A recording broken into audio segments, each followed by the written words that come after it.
Cheminez chaque semaine à la rencontre de la Bible et de son histoire, à la rencontre du Dieu de la Bible dans notre histoire.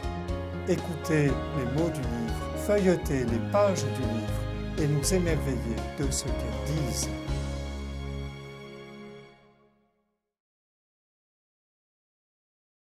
Après sa rencontre fulgurante avec le Christ, relatée au chapitre 9 du livre des Actes, Paul, le converti de Damas, fut lancé sur les routes de l'Empire et sur les mers entre 44 et 60 de notre ère.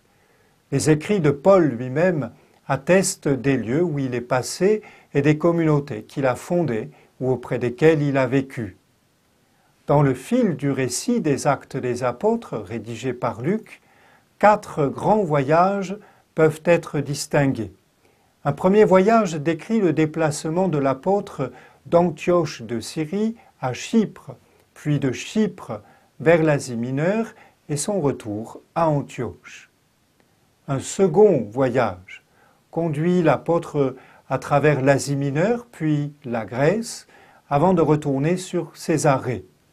Un troisième itinéraire est mentionné au chapitre 18 à 21 du livre des Actes. Paul repart en Galatie, passe par Éphèse où il s'installe pendant 18 mois avant d'aller vers la Macédoine.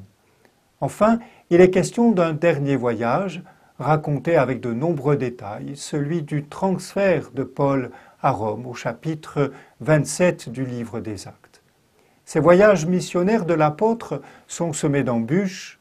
Paul sera malmené, battu à plusieurs reprises et il sera également fait prisonnier. C'est dans la forteresse de Césarée, non loin de Jérusalem, qu'il restera enfermé le plus longtemps, plus de 2 ans. Certaines données des lettres aux Corinthiens favorisent l'hypothèse d'une captivité également à Éphèse. Enfin, c'est bel et bien comme prisonnier que Paul a été conduit à Rome et il y restera jusqu'à son martyre, gardé sous haute surveillance. Lorsqu'il est en prison, Paul peut toutefois garder le contact plus ou moins facilement avec ses amis et avec des communautés qu'il avait visitées ou fondées.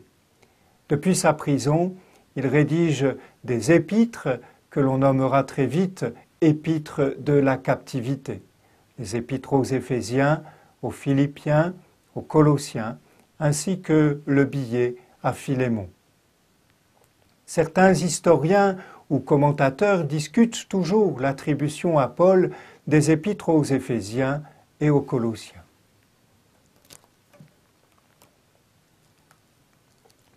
Je veux que vous sachiez, frères, ce qui m'est arrivé a plutôt contribué au progrès de l'Évangile. Dans tout le prétoire, en effet, et partout ailleurs, il est maintenant bien connu que je suis en captivité pour le Christ, et la plupart des frères, encouragés dans le Seigneur par ma captivité, redoublent d'audace pour annoncer sans peur la parole. Dans l'Épître aux Philippiens, au chapitre 1er.